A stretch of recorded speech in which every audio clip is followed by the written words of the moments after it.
आज 7वें दिवस पर जो दिन कह रहा है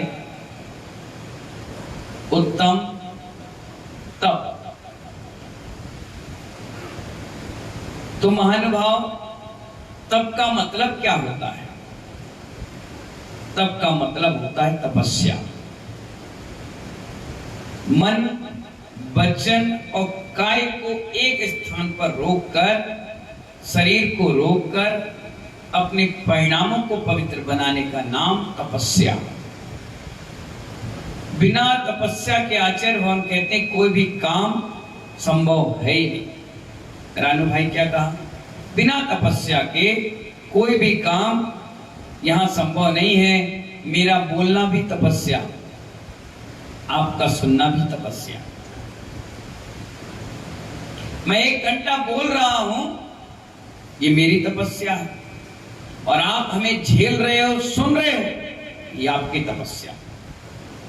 अगर ये तपस्या आप भी ना करो तो आपके परिणाम भी खराब थे।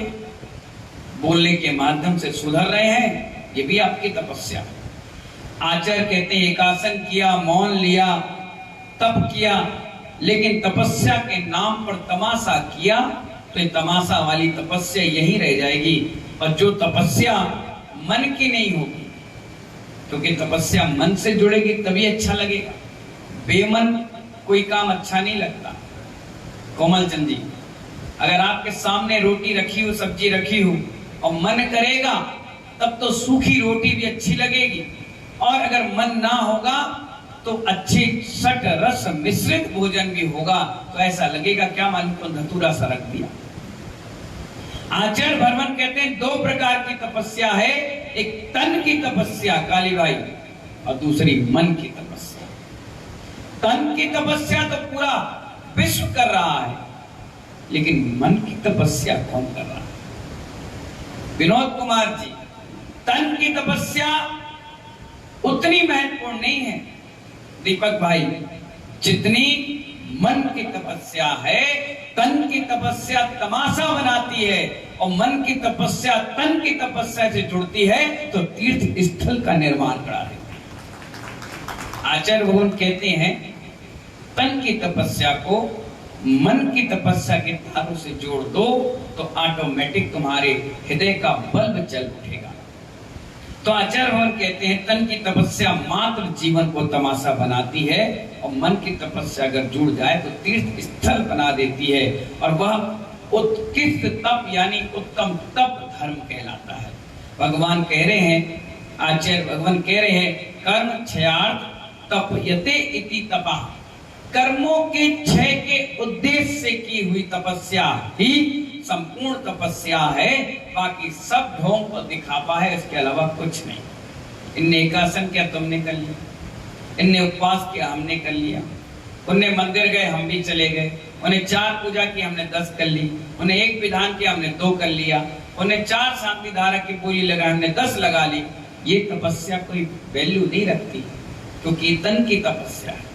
तन का श्रृंगार हो रहा है, तन का सम्मान हो रहा है, तन को लोग पूछ रहे हैं, लेकिन मन कहाँ गया है? मन कहाँ गया? मन की भी तो तपस्या करो। मन की तपस्या करोगे तो आगे बढ़ जाओगे। आचार्य भगवान कह रहे हैं कितनी उपास त्याग तपस्या कर लो, अगर मन से नहीं करोगे तो 0 बटे सन्नाटा, कुछ नहीं मिलने वाला। शरीर को कष्ट देने का नाम तपस्या नहीं।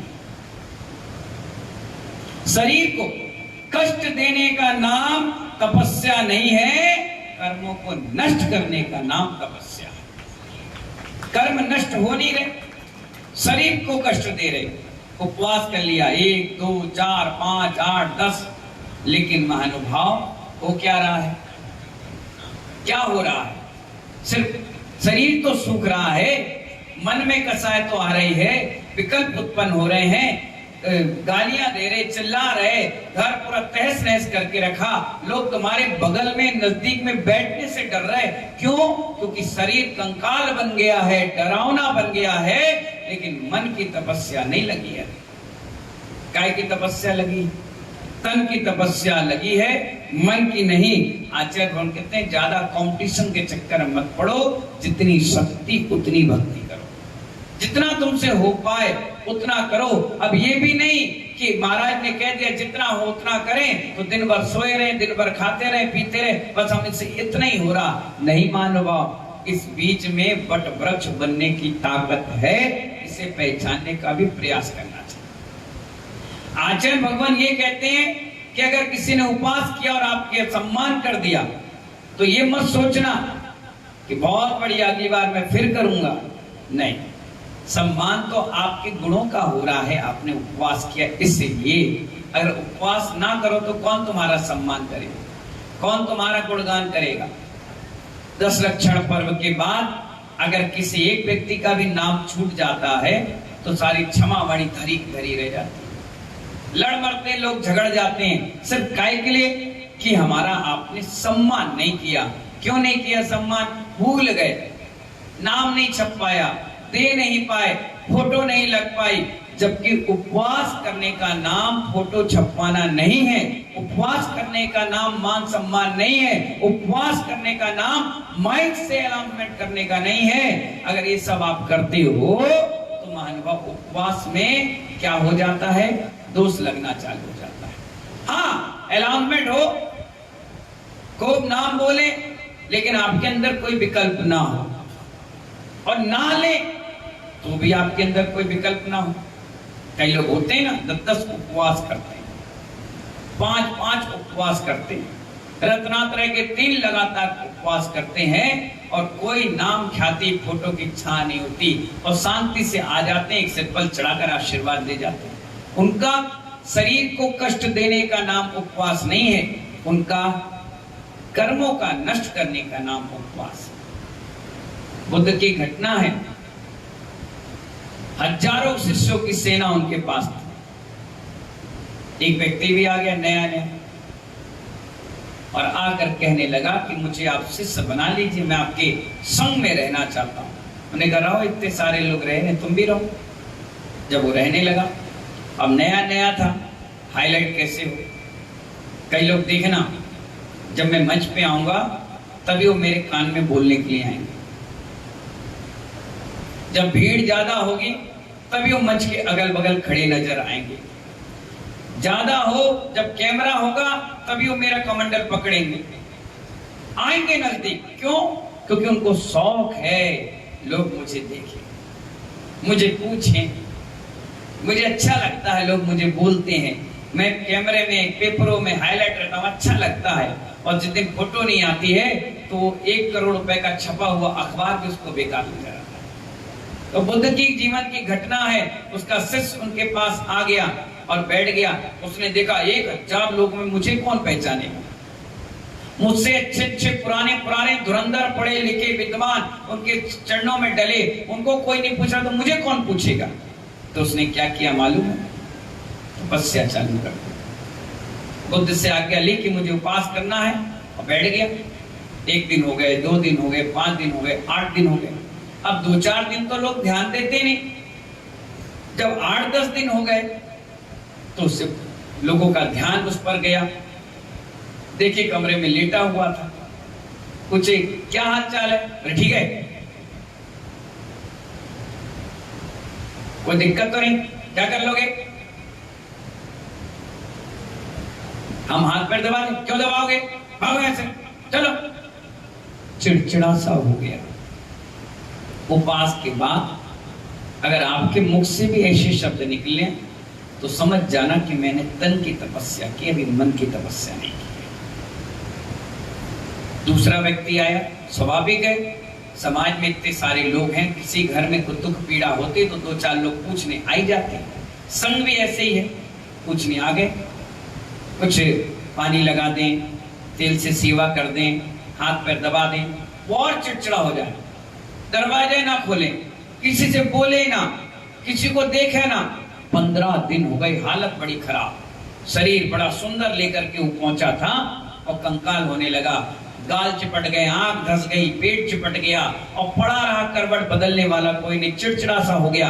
बुद्ध के कान में ये बात पहुंची कि आपका शिष्य तपस्या में लीन है और बड़ा चिड़चाड़ू और चिड़चिड़ा झगड़ालू और कसाई जैसा हो गया।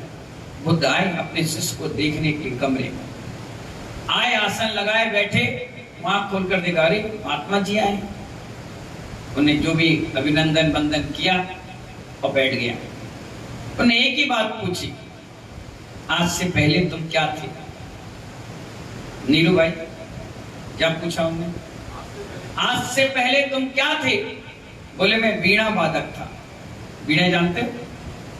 तंबूरी सी होती थी, उसको बजाते हैं। अच्छा, संगीतज्ञ थे? बोले हाँ।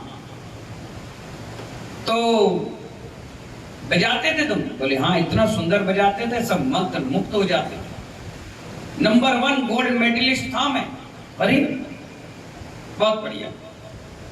तो एक बात बताओ, उसके तार ढीले होते थे कि टाइट? टाइट होते थे। कितने होते थे? जितना उसमें सुंदर संगीत निकले। अच्छा, ज्यादा टाइट करते थे तो? बोले हाथ कट जाते थे। और ज्यादा टाइट कर दो तो?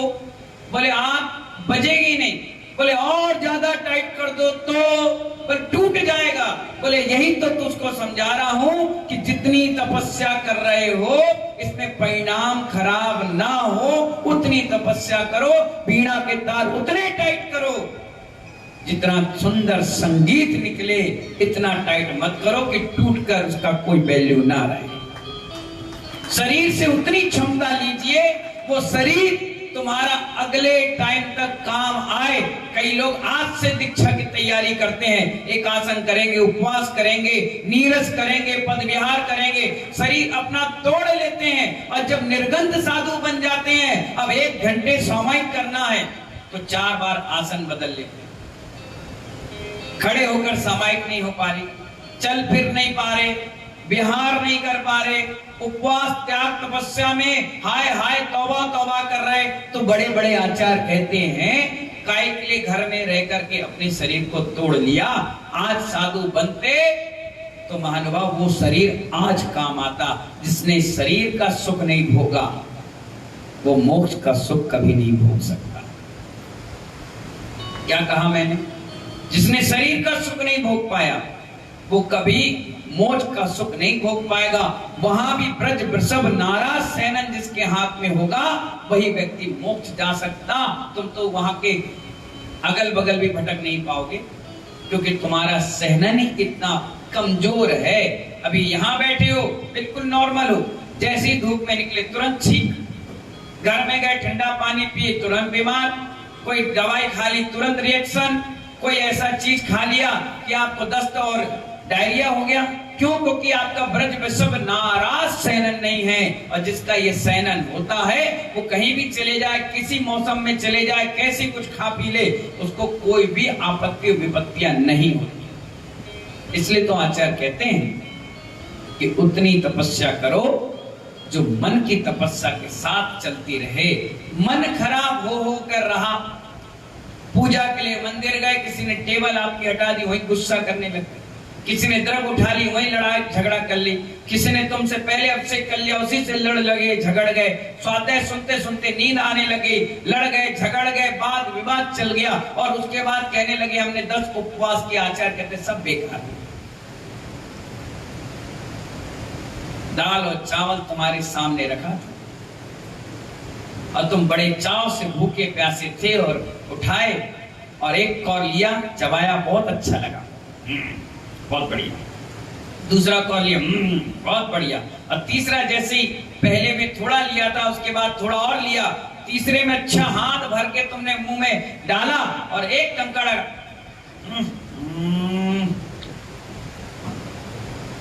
अरे यार कंकड़ कहां से आ गया।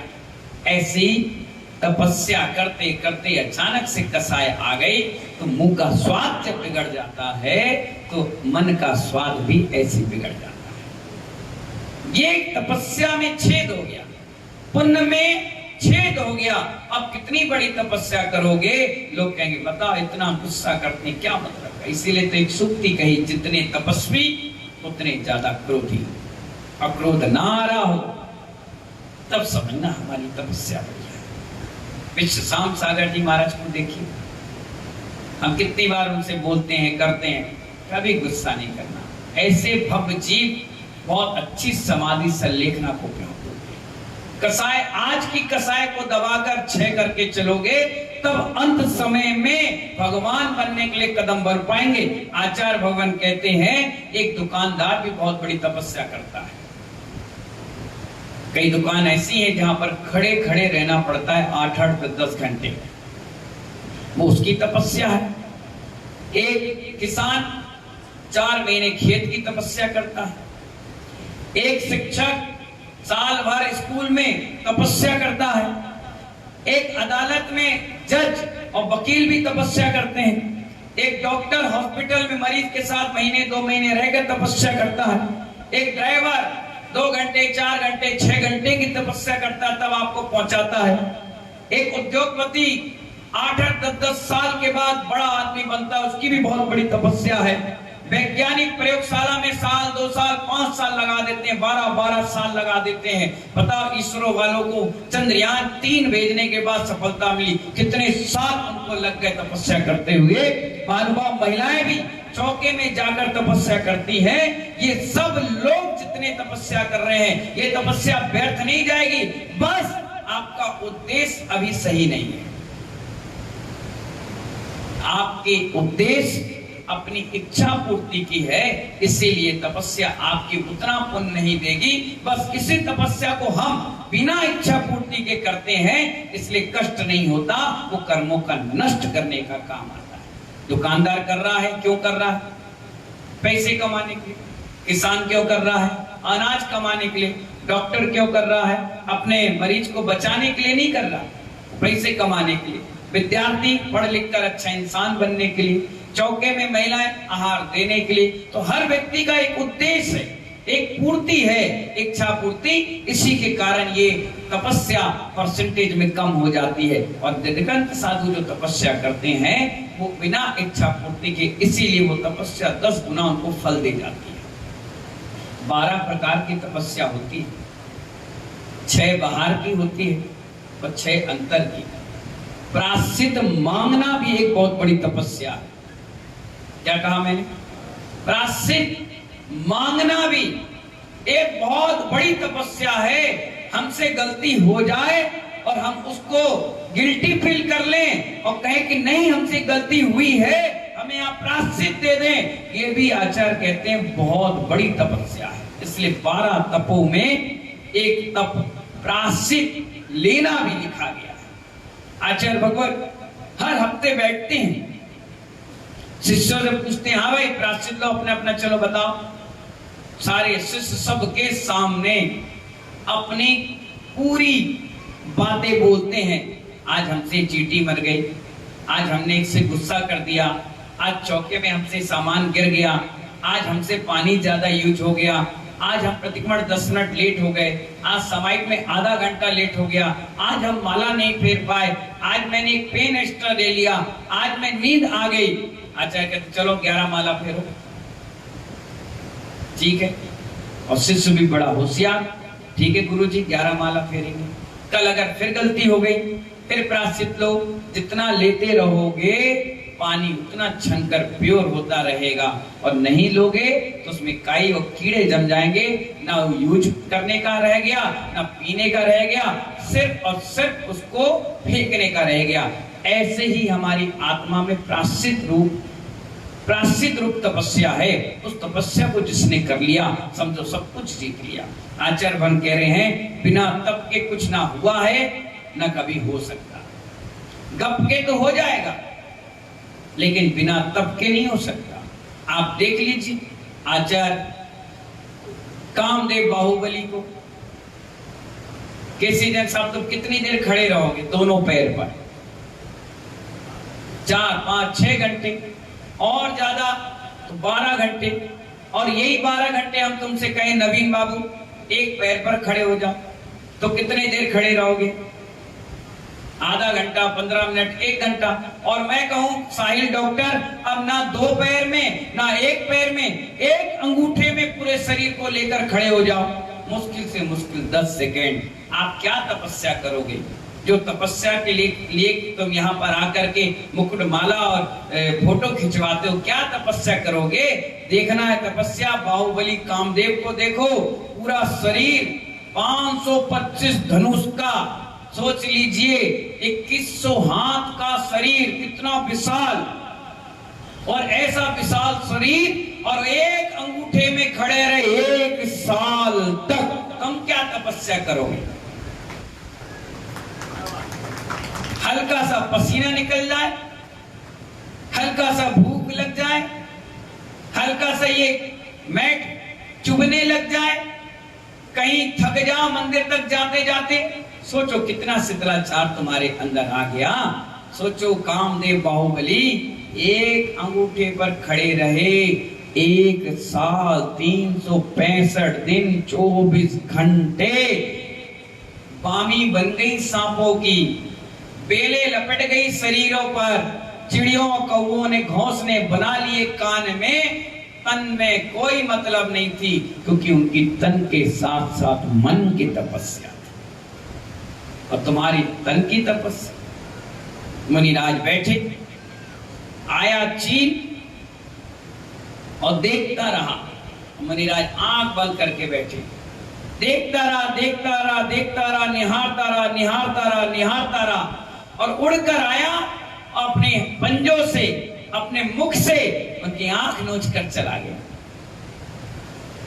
तुम्हें एक मच्छर काट ले, तुम ऑल आउट लगा लेते, ज्यादा मच्छर आ जाए तो गणेश छाप अगरबत्ती लगा लेते हो, और मच्छर आ जाए तो मच्छरदानी और पंखा कूलर चालू कर लेते हो। सोचिए मुनिराज के आंखों में उसने पंजा लगाया और आंख उखाड़ के ले गई, आंख उखाड़ कर ले गया। मुनिराज बैठे रहे, फिर आया, उसके बाद भी इतने निर्दयी वो बाज दूसरी आंख भी उखाड़ कर ले गया, फिर भी बैठे रहे, और आकर के खाता रहा, फिर भी बैठे रहे, और बैठे बैठे तन की तपस्या मन की तपस्या से जुड़ गई तो केवल ज्ञान हो गया।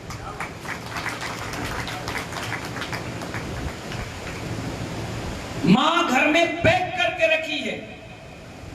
मुनिराज कह के गए कि तेरी कोख में जो बच्चा पल रहा है वो जैसी मुनि के संपर्क में आएगा मुनि बन जाएगा। मां कह रही ऐसे कैसे बन जाएगा, हम बनने देंगे तभी तो।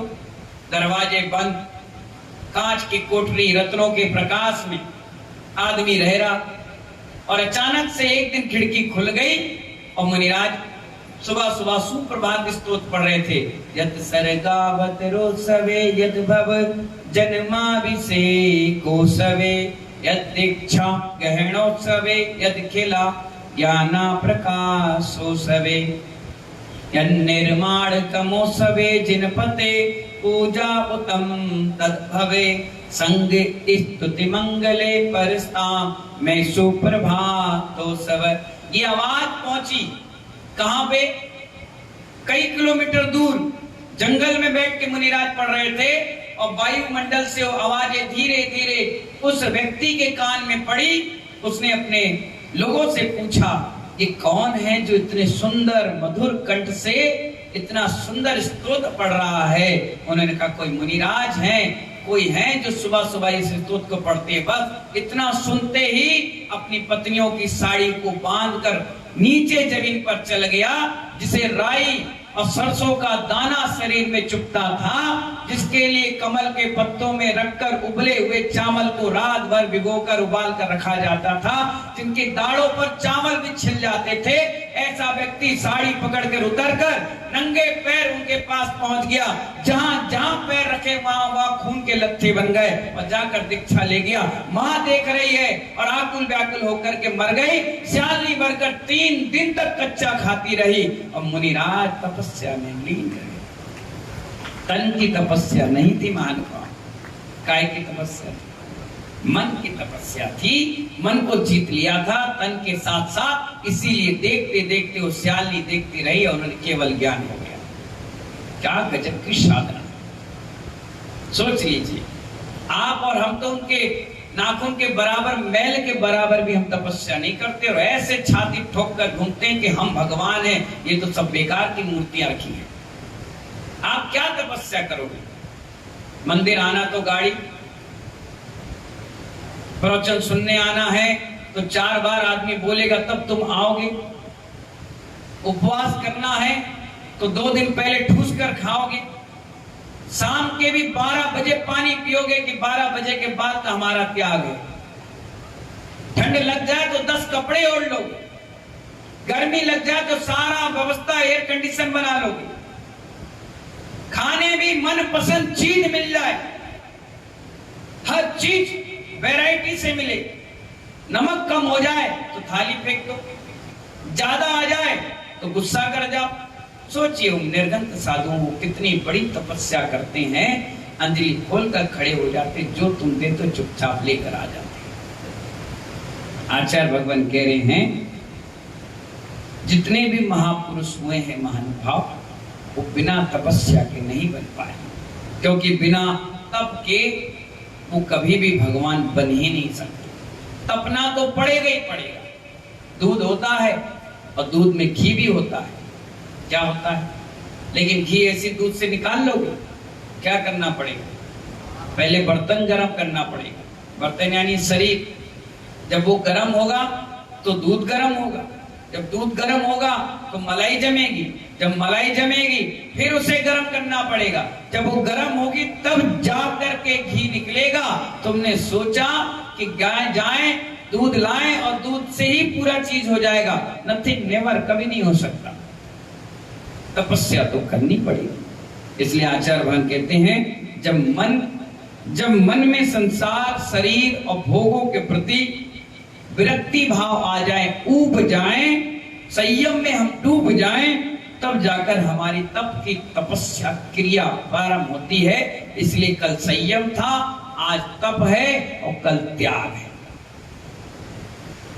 बिना तपस्या के इम्पॉसिबल है तुम कुछ काम कर पाओ।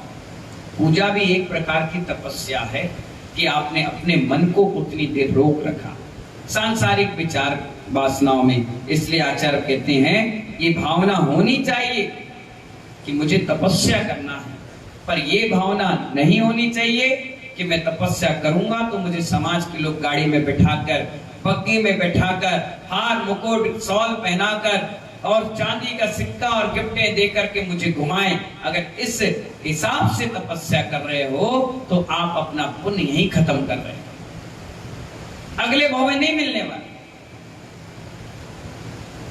जितने मुनि महाराज तपस्या करते हैं, उन्हें टीका लगवाया, मुकुट हार पहना, पोस्टर और बैनर पोस्टर बनाकर हल्ला गुल्ला किया, इसलिए तो उनका पुण्य आज के बाद अगले भाव तक काम आएगा। तुम्हारा तो आज और कल के बाद समाप्त हो जाएगा। जिसने तपस्या की और सम्मान नहीं लिया, अगले साल लोग स्पेशल उसे याद करते हैं, अरे वो व्यक्ति था 10 उपवास करा लेकिन आज तक कभी किसी को पता नहीं चला, चुपचाप शांति से निपटा कर फ्री कर दिया, क्योंकि उसने शरीर को कष्ट नहीं किया, उन्होंने कर्मों को नष्ट किया है। आचार्य भगवान इसलिए बता रहे हैं इन सब का भौतिक संपदाओं से इच्छा पूर्ति के कारण तपस्या हो रही है, और भौतिक संपदाओं को छोड़कर आत्मिक संपदा के पीछे अगर अपन पड़े और कर्मों की क्षय की भावना से अगर तपस्या करेंगे तो ये तपस्या तपसा निर्जरा। तत्वा सूत्र में एक सूत्र आचार्य उमा स्वामी महाराज दे रहे हैं, तपसा निर्जरा, यानी जो तपस्या है वो निर्जरा का कारण बनती है। किसका कारण बनती है? किसका? आचार्य भगवान कह रहे हैं जिस प्रकार पृथ्वी को खोदते हो तो पानी निकलता है। किसको खोदते हैं? पृथ्वी को खोदेंगे तो पानी निकलता है। सोने को बिना तपाए वो प्योर नहीं होता है। कमल को बिना सूर्य की किरण दिखाए वो खिल नहीं सकता है। उसी प्रकार बिना तपस्या की मुक्ति भी मिल नहीं सकती है। संसार में सफलता के लिए हर व्यक्ति को तपना पड़ता है। 9 माह की तपस्या करती है एक माँ, तब जाकर एक बच्चे की तपस्या के बाद बच्चे का जन्म होता है। वो बहुत बड़ी तपस्या है माँ की, इसीलिए माँ को महान बताया गया। उसने इतनी बड़ी तपस्या करी कि 9 माह हमें हर क्षण ध्यान रख करके पाल पोस कर बड़ा किया, और आज हमारा जन्म हुआ है तो उस माँ का सबसे पहले धन्यवाद है। उन्हें 9 महीने की तपस्या करी। इसी प्रकार विद्यार्थी करता है, इसी प्रकार हम और आप करते हैं। हम भी 4 महीने की तपस्या कर रहे हैं। इस तपस्या के फल से हम भी भगवान बने। हमारे निमित्त से आप भी तपस्या कर रहे हो, आप भी भगवान बनो। इसीलिए आज का दिन कह रहा है गप नहीं, तप करो। क्या करो? और ऐसा नहीं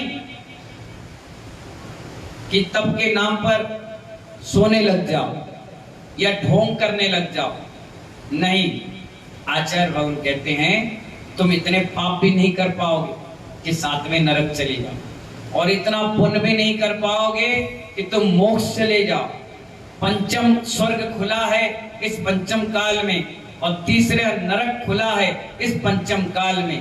इसीलिए महानुभाव, ब्रज वृषभ नाराज सेनन की तपस्या तो तुम कर नहीं पाओगे, लेकिन जितना भी आपके पास है अगर आपने कर लिया तो पंचम स्वर्ग तक रास्ता खुला है, तीसरे नरक तक खुला है। दुनिया में कितने पाप करो, तीसरे नरक के नीचे नहीं, और दुनिया में आज कितने पुण्य कर लो, 5वें स्वर्ग से ऊपर नहीं।